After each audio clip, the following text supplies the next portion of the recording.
c'est quand même magnifique. Regarde.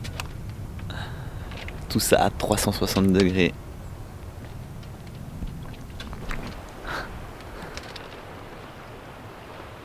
Bienvenue en hiver sur un voilier en Grèce et au mouillage au petit matin.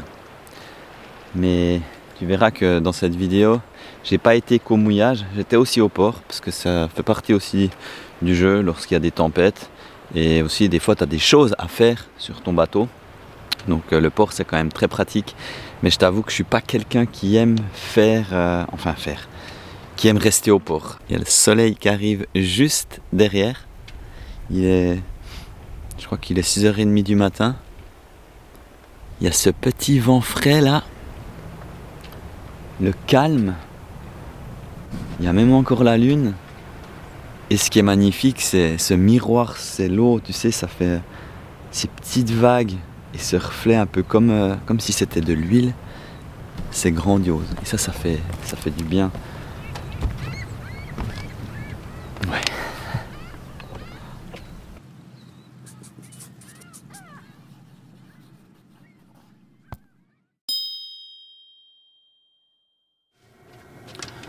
Aujourd'hui, dans cette vidéo, je vais t'expliquer comment je me suis préparé à l'hiver sur mon voilier. Aucune idée, étant donné que c'est le premier hiver que je vais passer sur un voilier.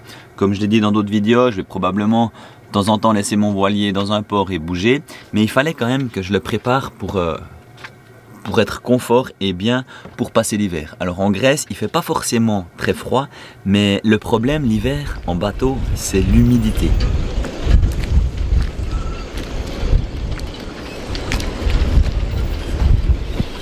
Bof, ben aujourd'hui c'est journée un peu tempête, donc heureusement le port ici il est encore assez bien abrité. Donc de temps en temps il y a quand même des petites rafales à 18 nœuds dans le port et c'est vrai que ça bouge pas mal. Après le problème c'est aussi la houle parce que ça fait bouger les bateaux et si t'as pas de pare-batte ça peut vite frotter et un frottement ça peut vite être catastrophique. En dehors c'était ouais je crois 30-40 nœuds de vent avec pas mal de houle du coup et là dans le port on le ressent bien. Mes petites jolies est bien calée, 2 amarres devant et une pendille derrière et l'avantage c'est que où vient le vent, il y a un gros bateau en bois qui me protège énormément du vent et ouais, surtout du vent. Donc ça c'est bien. Après si le gros bateau en bois, il y a une couille qui arrive, il y a la pendille qui lâche ou quoi que ce soit, là je suis mal. Mais ça bouge un petit peu.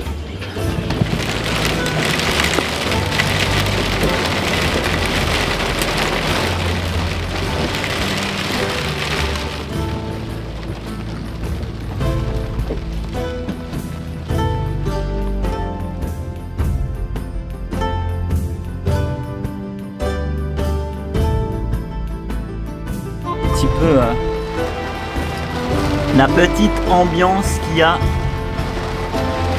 quand il pleut.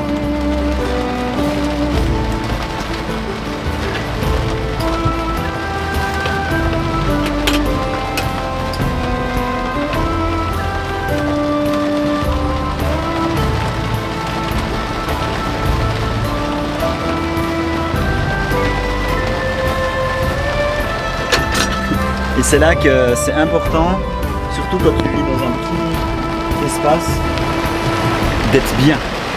Et ici, je suis vraiment bien.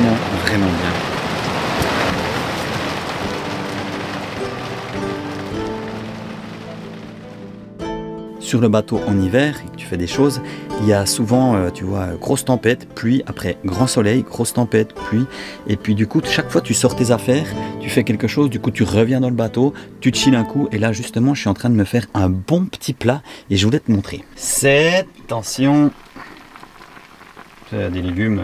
Alors juste pour la petite recette, c'est très simple et je tiens à dire que je le fais dans une casserole en fonte parce que c'est vraiment cool comme un wok. Et ce que j'ai pris un filet mignon que j'ai piqué à l'ail, que j'ai fait d'abord griller à l'huile. Ensuite j'ai balancé plein de légumes et j'ai tout mis ça un peu comme une tagine. Mais c'est pas une tagine parce que c'est un filet de mignon de porc. Il faut aussi se faire plaisir. D'ailleurs si tu veux te faire plaisir et me soutenir dans mon contenu de YouTube qui est gratuit. Je te mets en lien juste ici en dessus toute ma boutique. Alors tu trouveras des doudous pirates partout parce que en plus de me soutenir, je trouve sympa d'avoir un peu partout dans le monde des doudous pirates. Mais il n'y a pas que des doudous pirates, plein de choses, des t-shirts, des casquettes, des shorts. Puis je pense que ça pourrait être top une fois de faire un jeu concours. J'y pense.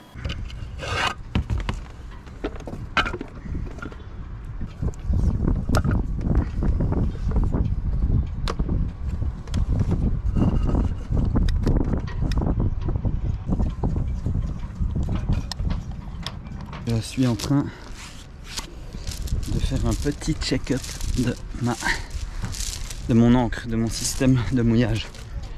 Ce que je vais faire, je vais tout mesurer un peu pour pouvoir bien contrôler déjà si la chaîne elle est en ordre. Bon là, quand je l'ai sortie, j'ai pu remarquer qu'elle était en ordre, mais aussi faire des marquages parce que c'était les marquages de l'ancien propriétaire, donc je vais faire les miens. Marquage à moi, on va dire ça comme ça. Donc le marquage sur une encre, enfin sur la chaîne, c'est simplement pour savoir combien de mètres tu mets de chaîne dans l'eau, le nombre de mètres de chaîne par rapport à la profondeur où tu es, pour que tu aies un mouillage sécurisé. Moi j'ai 35 mètres de chaîne et j'ai 37 mètres de câbleau. Le câbleau, c'est ça, en fait c'est un gros bout qui te permet d'avoir plus de légèreté sur le bateau et surtout de pouvoir rallonger la longueur de ton mouillage. Que l'encre elle va crocher au fond de l'eau et la chaîne elle va permettre d'appuyer au fond de l'eau et de faire que le bateau ne décroche pas. Et ça c'est mon encre. Alors la marque je sais pas, mais ce que je sais surtout, elle est vraiment trop bien. Et puis en plus dans mon système de mouillage, c'est ce que je vais faire aussi, j'ai une deuxième encre énorme qui était dans la caisse au fond du bateau, donc qui me faisait beaucoup de poids à l'arrière et j'ai déjà trop de poids à l'arrière. Donc là ce que je vais faire, je vais la mettre à l'avant du bateau. J'aimerais l'utiliser en second, donc ça veut dire quand je mets mon encre principale dans l'eau, si je veux rajouter une encre, je l'accroche à la chaîne et comme ça me fait deux encres dans l'eau, ce qui permet d'avoir plus de poids sur la chaîne et de maintenir le mouillage un peu plus correctement. Et forcément si j'avais mon encre derrière, elle servait pas à grand chose, tu vois.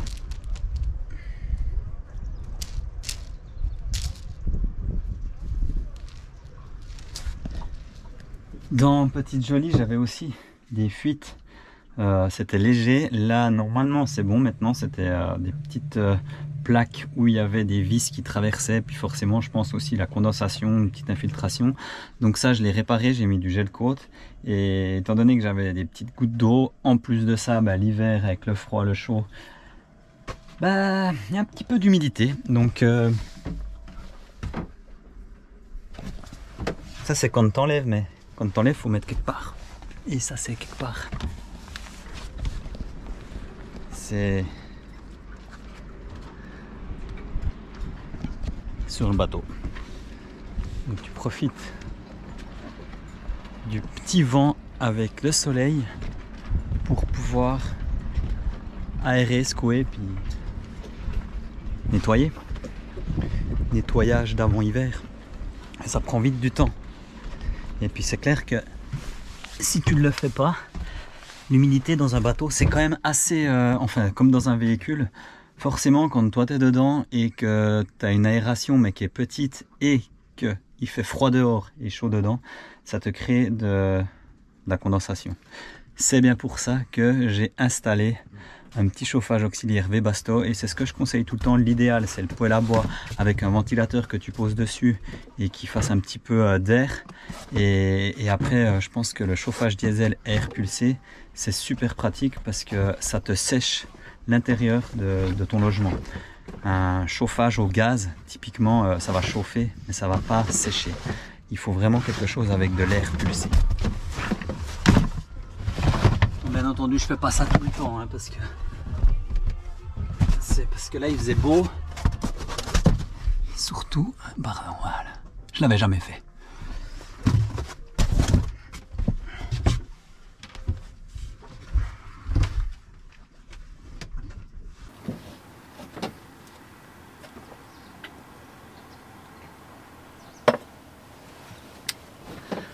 Là, on est au mois de novembre et comme je le dis souvent, sur un bateau, en fait, tu fonctionnes énormément avec le temps. Et aujourd'hui, au mois de novembre, il fait bon, il fait chaud, il y a du soleil. Donc je vais profiter pour aller prendre mon petit bain dans la mer. Plus dans la mer, il y a de l'eau, il faut en profiter.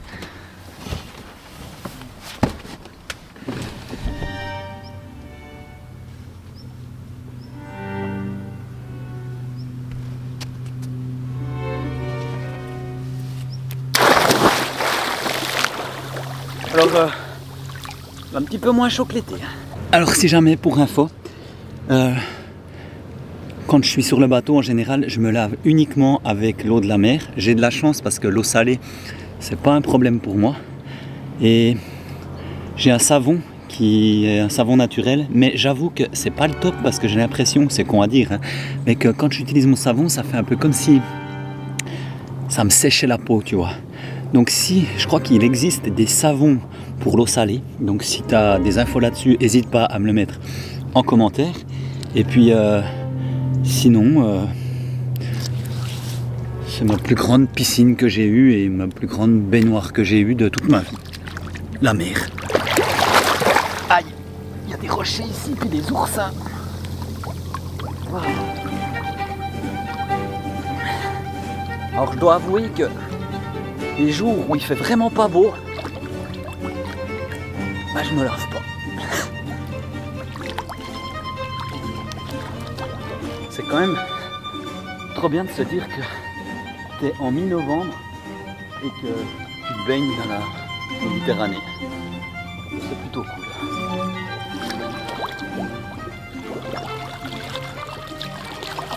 Oh.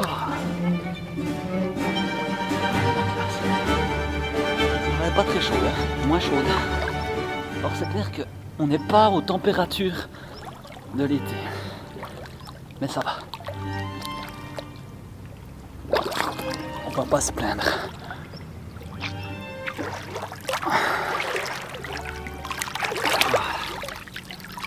Et tu remarqueras que j'ai mis un maillot de bain pour la vidéo. C'est ça que j'aime bien aussi avec le voilier, c'est que même si je suis au port, et je t'avoue que être au port c'est quand même pas ce que je préfère, mais tu as la possibilité de pouvoir aller te baigner juste à côté, parce que se baigner dans le port, même l'été, c'est assez dégueulasse. T'as tout le gasoil, t'as toujours plein de merde dans le port. Donc là je suis quand même en dehors, l'eau est beaucoup plus claire, beaucoup plus propre, et en plus de ça, dans ce petit coin ici, je suis assez tranquille. Ça fait tellement du bien. C'est pas mal cette petite vie. Ça s'appelle vivre avec la nature. De temps en temps, ça fait du bien de sortir du port et d'aller visiter un petit peu les endroits. Et là, on est avec Laura aux cascades de Polimigno. Et j'étais déjà venu l'été, donc là il fait un petit peu plus froid. Et surtout, le fait qu'il n'y ait pas de monde, c'est incroyable. Parce que ici, c'est un endroit assez réputé et en haute saison, c'est blindé de monde. Alors là, c'est vraiment top. Journée nuageuse, pluvieuse, et là, regarde, on a juste le petit rayon de soleil qui tape sur les petites feuilles de couleur. Le petit bruit de l'eau, en fait tout est petit, tout est mignon. C'est tellement joli. Et c'est ça qui est bien, c'est que quand tu as le bateau au port, tu es un petit peu plus, on va dire, confiant, car il est un peu en sécurité. Parce que là, typiquement, je suis à un endroit quand même assez loin de mon bateau. Et en plus, vu que c'est l'hiver ici, il peut vite y avoir du vent ou des petites tempêtes. Et si ton bateau n'est pas bien abrité, typiquement au mouillage, t'es pas trop, tu vois, sûr de toi de partir puis laisser ton bateau tout seul. Tandis que là, le fait qu'il est au port, c'est sécurisé. Donc j'en profite. Petite baignade après. Petite baignade. Dans de l'eau froide. Non. Je pense que l'eau elle est à quoi 10 degrés, ouais.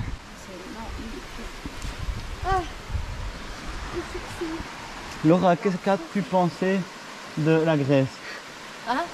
Qu'as-tu pensé de la Grèce? Magnifique. Elle a fait un tour tout au sud et c'est super joli. Ici, c'est la grande cascade et ici l'été, C'est blindé, blindé de monde. Quand j'étais venu, il y avait du monde, mais partout. Et là, il y a personne. Allez, Allez, pas réfléchir. pas réfléchir. Ah bah si, faut réfléchir. Wow. On va dire qu'on y reste pas des heures. C'est marrant, le chien il reniflait quelque chose. Et en fait, regarde.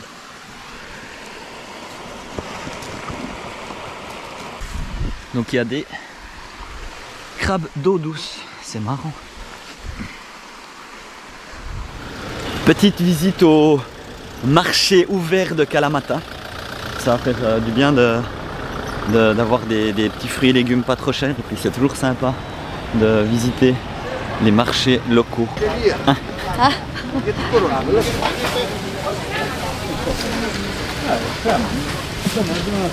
Pris des petites mandarines à 1 € le kilo, hein. On va pas s'en priver.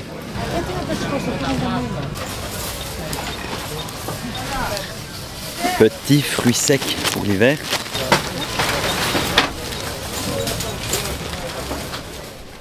Bon, on est de retour au port. J'en ai profité pour me couper les cheveux. Hein, il s'en est passé des choses. Mais là, l'important que je voulais te montrer dans cette vidéo, c'est ce que j'ai fait au bateau. Donc j'ai installé un petit chauffage diesel à air pulsé. C'est surtout pas forcément pour la chaleur, mais pour l'humidité. Donc je vais te montrer comment j'ai fait ça. Alors, ici, le chauffage dans le coffre arrière. On peut voir. Donc ici, c'est le bloc. Et c'est un chauffage diesel en fait, comme il y a dans les véhicules ou dans les camions. Donc ça c'est l'entrée d'air et ça c'est le pot d'échappement. Donc ça je vais vous expliquer après parce que j'ai dû faire une petite subtilité par là-bas. Ça c'est le pot d'échappement de mon Webasto. Oh mais Raph, il a osé percer dans son bateau. Mais en gros, le bloc, il vient prendre de l'air ici. Dedans, c'est le moteur qui chauffe et ensuite, ça envoie par ici, donc, dans l'intérieur du bateau. C'est un chauffage 12 volts, 40 watts de puissance et 2 kW de puissance énergétique en chaleur. Donc, c'est un petit chauffage, mais ça suffit largement pour pouvoir chauffer mon bateau parce que c'est pas un grand bateau. Et justement, un chauffage diesel, ça marche avec du diesel. Alors, j'avais deux solutions. Soit c'était de prendre directement depuis le réservoir diesel du bateau, ou alors utiliser le réservoir qu'ils fournissent avec quand tu achètes le petit chauffage. Et au départ, je voulais pas rajouter un réservoir. Puis après, je me suis dit par la suite, mais en fait, c'est pas mal de rajouter un réservoir, surtout qu'il était fin, il avait une place nickel dans le coffre. Et surtout, bah, vu que ça me fait 10 litres de carburant en plus, je peux, si jamais, le transvaser dans mon réservoir moteur. Donc, à la base, j'avais 30 litres de diesel pour le moteur du bateau. Et ben maintenant, j'en ai 40. Parce que si jamais je tombe en panne ou quoi que ce soit, je peux le transvaser. Et c'était plus simple aussi pour l'installation. J'étais quitte de percer mon réservoir principal. Ici, il y a le réservoir qui vient dessous avec un tuyau, la pompe juste ici et ça suit. Et ça vient au chauffage diesel. Alors maintenant, pour la petite subtilité du pot d'échappement, j'ai dû percer dans Petite Jolie. Oui, parce que là aussi, j'avais deux solutions. C'était soit de faire un pot d'échappement mobile et avec une sortie qui se fait mobile, style à l'extérieur, par exemple avec le coffre. Mais c'est embêtant parce qu'à chaque fois, il faut le bouger. Et il fallait bien que je fasse une sortie pour les échappements du chauffage. Donc en fait, elle se trouve en dessus du pot d'échappement principal du bateau qui lui est là. J'avais aussi la possibilité de reprendre directement sur le pot d'échappement du bateau, mais le problème c'est que le bateau lui refroidit à l'eau et dans le pot d'échappement du bateau il y a de l'eau qui passe et j'avais peur que ça fasse un retour quand j'utilise pas le chauffage Webasto et que l'eau donc du bateau en plus de l'eau de mer revienne dans le pot d'échappement du Webasto.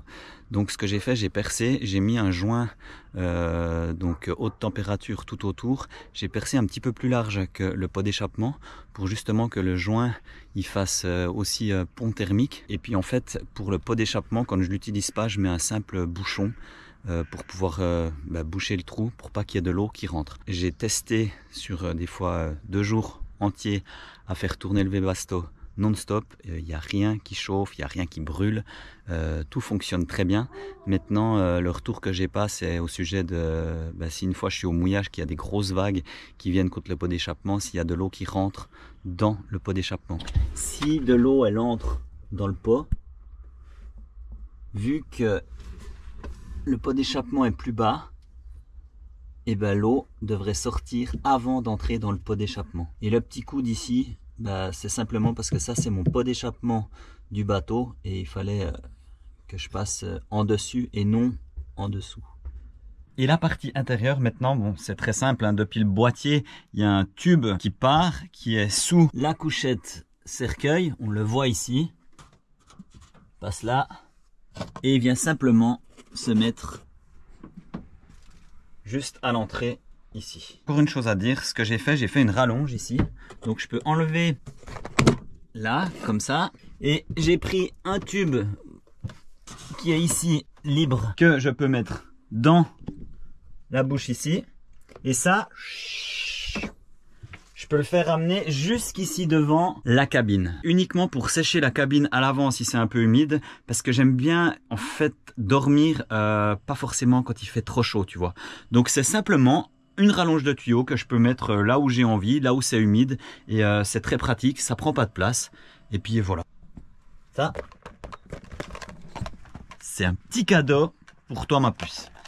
Oui, quand je suis allé faire des achats, parce que j'ai dû aller acheter des tubes un peu plus longs pour le chauffage, et je suis tombé sur ce petit sac avec des petites choses pour mettre dans les cheveux, et j'ai trop pensé à toi mon petit cœur, et je t'embrasse très fort. Et pour l'instant il est là avec papa, comme ton petit doudou qui est juste là et qui fait la sieste, et je te l'amènerai ou je te l'enverrai. Je te fais des gros bisous. Bon les amis, on arrive gentiment à la fin de la vidéo. Et je mets des petites lampes à pétrole partout dans Petite Jolie, parce que de 1, c'est une lumière magnifique, lumière chaleureuse, ça dégage une petite ambiance avec l'odeur du pétrole, et surtout en hiver, quand tu fonctionnes avec l'électricité solaire, t'économises l'électricité, parce que ça c'est une chose aussi à penser. D'ailleurs, en parlant d'électricité, j'ai toujours mes codes promo de 5% de réduction pour tous les produits EcoFlow que je te mets en lien juste ici en dessus. Sur ce, je te dis à une prochaine vidéo. N'oublie pas, abonne-toi, like, commente, ça fait toujours plaisir. Allez, à plus!